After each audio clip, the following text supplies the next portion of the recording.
Assalamualaikum warahmatullahi wabarakatuh. Kembali lagi ya di channel Lastris Corner. Kali ini kita akan membahas mengenai sistem reproduksi pada manusia. Nah, di video sebelumnya kita telah mempelajari mengenai organ reproduksi pada pria. Jadi untuk video kali ini kita akan membahas mengenai organ reproduksi pada wanita. Nah, jadi di sini adik-adik akan mempelajari bagaimana struktur dan fungsi dari organ reproduksi wanita. Nah, silahkan adik-adik simak ya, tapi sebelumnya jangan lupa like, share, dan subscribe untuk membantu saya membangun channel ini. Oke, jadi sekarang kita mulai dengan organ reproduksi wanita. Fungsinya ya, jadi di sini untuk fungsi dari organ reproduksi wanita itu yang pertama adalah untuk menghasilkan sel telur atau ovum atau yang biasa kita kenal dengan istilah gamet betina. Jadi gamet betina ini atau ovum itu dihasilkan pada ovarium. Kemudian yang kedua sebagai tempat berkembangnya janin. Nah, uterus merupakan tempat berkembangnya janin kurang lebih selama 9 bulan ya, janin akan tumbuh di sana dan berkembang. Kemudian yang ketiga itu adalah untuk menghasilkan hormon reproduksi. Nah, di sini hormon reproduksi yang dihasilkan itu ada dua. Yang pertama itu adalah hormon estrogen dan yang kedua itu adalah hormon progesteron. Jadi hormon-hormon ini fungsinya pernah kita singgung di materi mengenai sistem endokrin atau sistem hormon. Nanti kita akan pelajari lebih jauh ya bagaimana fungsi dari hormon-hormon ini. Nah, kemudian selanjutnya di sini bisa dilihat ya bagaimana struktur dari organ reproduksi wanita. Untuk gambar A ini adalah tampak dari depan, kemudian untuk gambar B ini adalah tampak dari samping. Jadi bagian-bagian yang ada di A itu juga ada pada bagian B. Nah, di sini kita bisa perhatikan ya, kalian bisa perhatikan di sini ada vagina, ada cervix, ada uterus, ada ovarium, ada oviduct. Di sini juga sama ya. Cuma di bagian gambar B ini yang gambar tampak dari samping itu kelihatan organ bagian luar. Jadi ada klitoris, ada mons pubis, ada labium mayor dan minor, vagina, cervix, endometrium, dan uterus. Oke, kita akan pelajari satu-satu ya bagian-bagian ini fungsinya apa saja. Nah, kita mulai yang pertama yaitu bagian-bagian dari organ reproduksi wanita. Ini bagian utama dari organ reproduksi wanita. Yang pertama ada sepasang ovarium. Nah, bisa dilihat ini sepasang ya, jumlahnya ada dua, sebelah kiri dan kanan rongga perut. Kemudian yang kedua ada oviduct atau tuba fallopi. Ini juga jumlahnya ada sepasang, kiri dan kanan. Kemudian yang ketiga ada uterus. Uterus ini merupakan tempat tumbuhnya janin ya, atau biasa kita sebut dengan rahim. Yang keempat ada vagina. Ya, vagina ini bisa dilihat di gambar ini yang disebut dengan vagina. Jadi dia itu seperti tabung ya, tabung. Bagian dalamnya itu mempunyai lipatan-lipatan. Kemudian ada organ kelamin bagian luar. Nah, bagian ini nantinya kita akan bahas satu-satu ya, fungsi dari semua bagian-bagian ini. Oke, selanjutnya di sini kita mulai dengan organ kelamin dalam. Ya, organ kelamin dalam artinya di sini dia ini terletak di dalam tubuh ya, tidak bisa kita lihat secara langsung ya karena dia terletak di dalam tubuh. Nah, di sini ada beberapa bagian ya yang masuk dalam organ organ kelamin dalam. Yang pertama ada ovarium atau indung telur. Jadi tadi di gambar sudah diperlihatkan yang mana yang disebut dengan ovarium. Nah, ini ovarium jumlahnya ada dua. Ya, jadi ini yang berwarna agak kuning itu disebut dengan ovarium atau indung telur. Kenapa dia disebut indung telur? Karena telur atau ovum itu dihasilkan pada bagian ini. Nah, ovarium ini selain sebagai tempat dihasilkannya sel telur, di sini merupakan kelenjar kelamin. Jadi dia berfungsi sebagai kelenjar kelamin yang memproduksi sel telur dan juga memproduksi hormon reproduksi yaitu hormon estrogen dan hormon progesteron. Nah, hormon estrogen dan hormon progesteron ini merupakan hormon yang hanya khusus ada pada perempuan ya. Dia ini memberikan fungsi pada proses reproduksi perempuan. Salah satunya itu dia bisa memberikan fungsi dengan cara memberikan ciri kelamin sekunder pada perempuan. Nah, ovarium tadi sudah disinggung bahwa dia jumlahnya ada sepasang, dua buah, itu tepatnya di sebelah kiri dan kanan rahim. Dia diselubungi oleh kapsul. Kapsul ini fungsinya untuk melindungi ya, dan dia memiliki beberapa buah folikel. Folikel ini, di dalam folikel inilah nantinya ini ya folikel. Ada bagian dalam yang berwarna kuning inilah yang disebut dengan folikel. Di dalam folikel inilah terdapat sel telur. Jadi dalam artian di sini sel telur yang ada di dalam ovum ini, dia ini dibungkus oleh folikel. Nah, folikel ini fungsinya adalah untuk menyediakan makanan dan melindungi sel telur. Jadi sel telur ini dibungkus oleh folikel, makanya dia berfungsi sebagai pelindung dan sekaligus dia memberikan makanan pada sel telur agar sel telur ini bisa berkembang ya, jadi dia bisa bertumbuh. Nah, di sini untuk struktur ovarium pada masa kanak-kanak, ovarium kita ini dia ini dalam artian sebelum usia subur ya, ovarium seorang wanita itu seolah-olah mati. Dalam artian kenapa seolah-olah mati? Karena ovarium ini belum berfungsi. Nah, nanti pada saat waktunya itu ovarium akan bertambah besar dan fungsional karena dia dirangsang oleh satu jenis hormon yang disebut dengan FSH ya. FSH ini adalah follicle stimulating hormone, hormon yang yang merangsang pertumbuhan folikel, dan hormon LH. LH ini adalah luteinisin hormon. FSH ataupun LH ini dua-duanya dihasilkan oleh kelenjar hipofisis yang ada pada otak. Nah, pada wanita yang mencapai usia subur, setiap bulan ini FSH akan menghasilkan sekitar 20 buah folikel. Jadi di sini bisa diperhatikan di sini ya pada gambar. Di sini terdapat folikel. Jadi di dalam ovarium ini ada folikel. Ini contohnya ya, ada folikel de Graaf.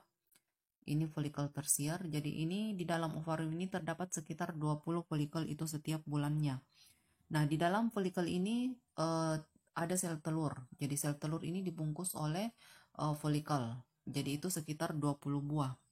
Nah, di dalam folikel inilah nantinya sel telur akan tumbuh, karena tadi fungsi dari folikel ini adalah untuk memberikan pada sel telur agar sel telur ini bisa terus bertumbuh. Nah, setelah 1 minggu atau lebih dari 1 minggu itu salah satu dari 20 buah folikel, tadi kan ada 20 buah ya, salah satu dari 20 buah folikel ini nantinya dia akan berkembang pesat dibandingkan yang lain ya. Jadi hanya satu yang akan berkembang pesat dibandingkan yang lain.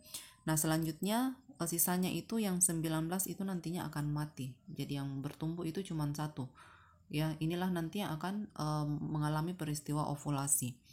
Nah, selanjutnya folikel yang tumbuh ini, yang satu ini ya, yang terus bertumbuh ini, dialah yang akan menghasilkan hormon estrogen. Jadi folikel yang terus bertumbuh ini nantinya ini yang akan menghasilkan hormon estrogen, di mana hormon estrogen yang dihasilkan ini dia akan terbawa oleh darah menuju ke kelenjar hipofisis. Jadi di kelenjar hipofisis hormon estrogen ini dia akan merangsang kelenjar hipofisis ini untuk menghentikan produksi hormon FSH atau follicle stimulating hormone. Jadi FSH ini tadi fungsinya adalah untuk merangsang supaya folikel ini terus bertumbuh. Nah, dengan diproduksinya estrogen tadi dan merangsang hipofisis untuk menghentikan produksi FSH, dan sebaliknya yang dirangsang pertumbuhannya adalah LH.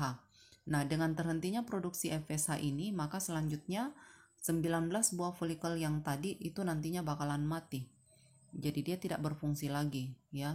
Nah, yang bertahan itu cuma tinggal satu folikel saja karena FSH berhenti diproduksi. Selanjutnya yang dirangsang adalah produksi LH. LH ini adalah luteinizing hormone. Nah, luteinizing hormone ini nantinya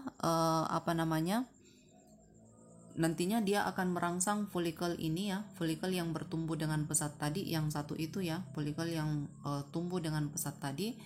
Dengan diproduksinya LH dia akan merangsang folikel ini agar folikel ini pecah. Nah, pada saat folikel ini pecah, maka sel telur yang ada di dalamnya itu akan keluar, maka itulah yang disebut dengan peristiwa ovulasi. Nah, ovulasi ini adalah peristiwa pelepasan sel telur keluar dari folikel, keluar dari ovarium, kemudian akan menuju ke oviduct atau tuba fallopi. Nah, di sini jadi di sini ceritanya ovulasi ya, peristiwa pelepasan sel telur tadi. Sel telur yang dilepaskan ini nantinya dia ini siap dibuahi jika ada sperma yang datang ya. Jadi ovulasi itu artinya proses terlepasnya ovarium, terlepasnya sel telur dari ovarium. Nah, Nah, setelah terjadinya proses ovulasi ini, selain fungsi LH tadi adalah merangsang folikel agar pecah, fungsi lain dari LH di sini dia berfungsi ini adalah untuk merangsang corpus luteum. Ini yang disebut corpus luteum ya. Jadi dia akan merangsang corpus luteum untuk menghasilkan hormon progesteron dan estrogen. Jadi selanjutnya di sini untuk produksi estrogen dan progesteron itu dilakukan oleh corpus luteum.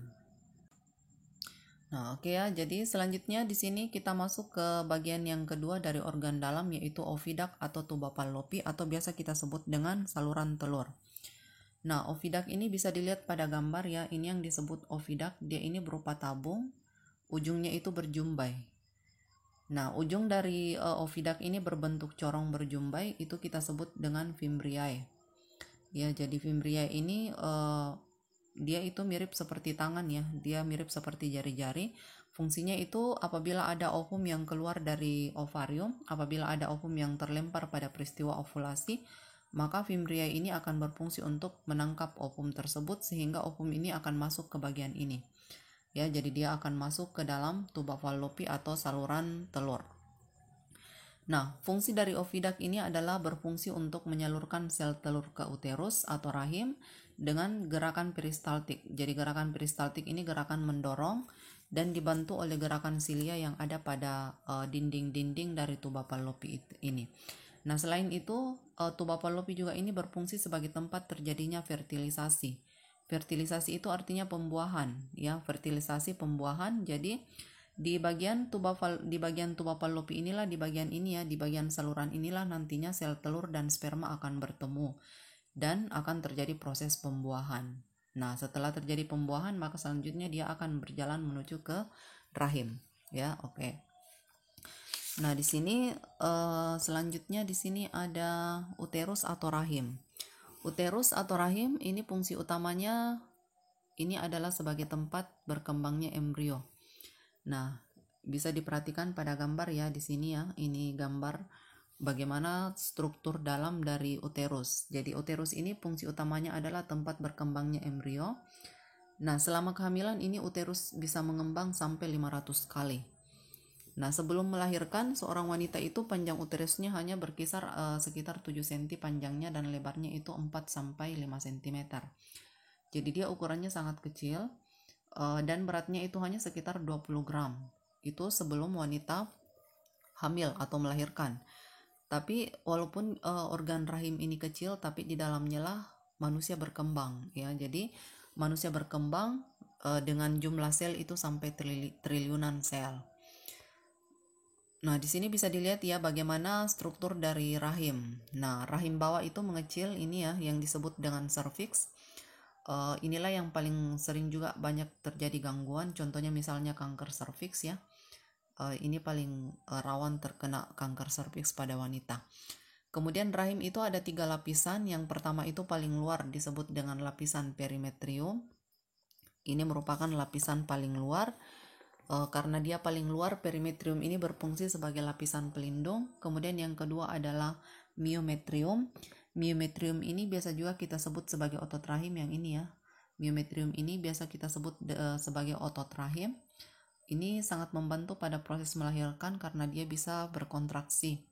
Kemudian yang ketiga ada endometrium. Endometrium ini menghasilkan banyak lendir ya. Jadi dia menghasilkan banyak lendir dan juga mengandung banyak pembuluh darah ya. Jadi lapisan paling dalam ini adalah endometrium, dinding rahim ya. Nah, setiap bulan ini setiap bulan pada wanita itu endometriumnya itu akan bertambah tebal. Dia ini bisa menebal sampai sekitar 7 cm. Jadi setiap bulan setelah menstruasi endometrium ini akan menebal sekitar sampai 7 cm. Penebalan ini gunanya adalah untuk mempersiapkan uterus jika misalnya terjadi proses pembuahan sebagai tempat penanaman atau implantasi sigot. Jadi sigot akan tertanam di sana, itulah gunanya rahim itu menebal sampai 7 cm setiap bulannya. Istilahnya untuk implantasi ya. Nah, di sini fungsi utama dari uterus itu adalah ruangan pertumbuhan dan perkembangan janin. Oke, kemudian bagian keempat ini ada vagina. Nah, bisa dilihat ya, ini disebut vagina. Vagina ini merupakan suatu area dengan bentuk seperti saluran yang lentur dan berotot. Nah, dia ini sifatnya lentur, kemudian struktur dalamnya itu mempunyai lipatan-lipatan. Nah, vagina ini terletak di antara uretra dan rektum atau anus. Kemudian panjangnya itu sekitar 7,5 sampai 10 cm. Nah, kemudian saluran yang menghubungkan serviks ke bagian luar tubuh. Jadi ini ada serviks di sini.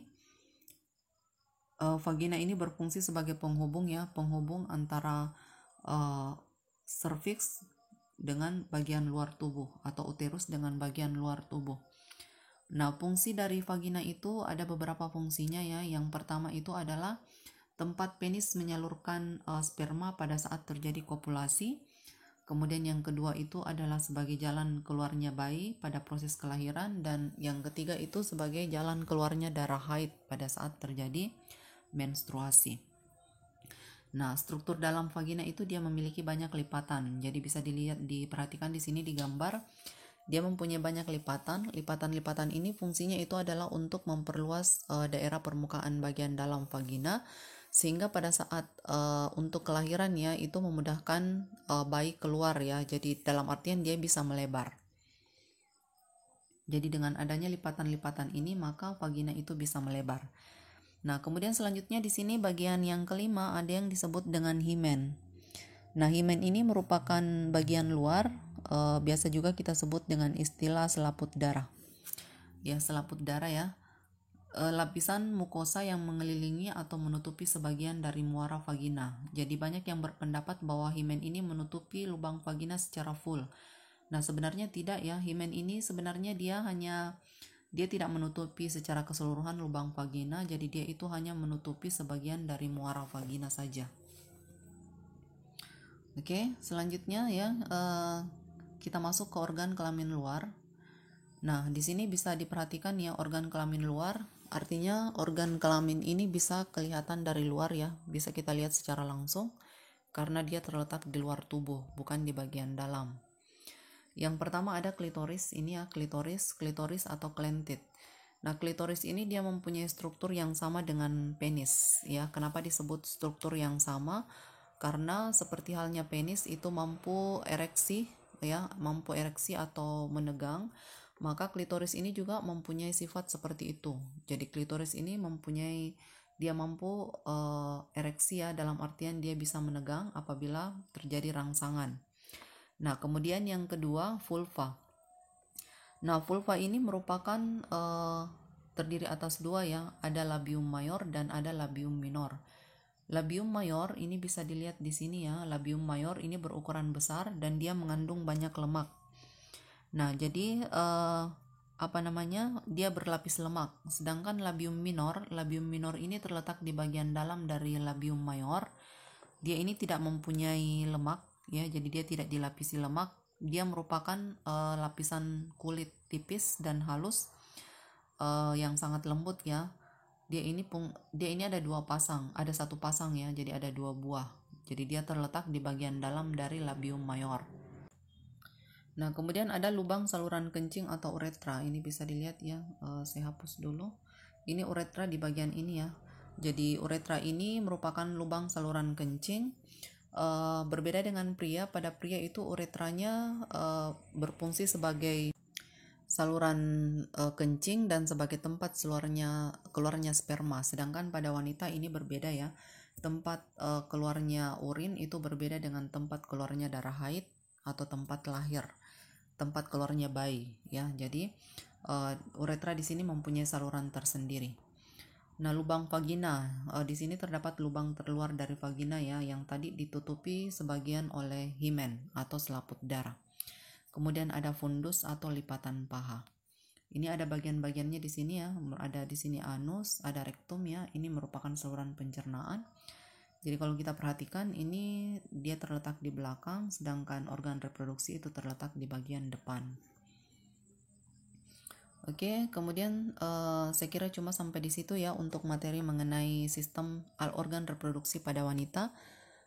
Semoga adik-adik bisa paham, mengerti ya. Jika ada yang masih kurang jelas, silahkan ditanyakan lewat kolom komentar. Jangan lupa like, share, dan subscribe. Sampai berjumpa lagi atau sampai ketemu lagi di video berikutnya mengenai sistem reproduksi. Oke, sekian. Assalamualaikum warahmatullahi wabarakatuh.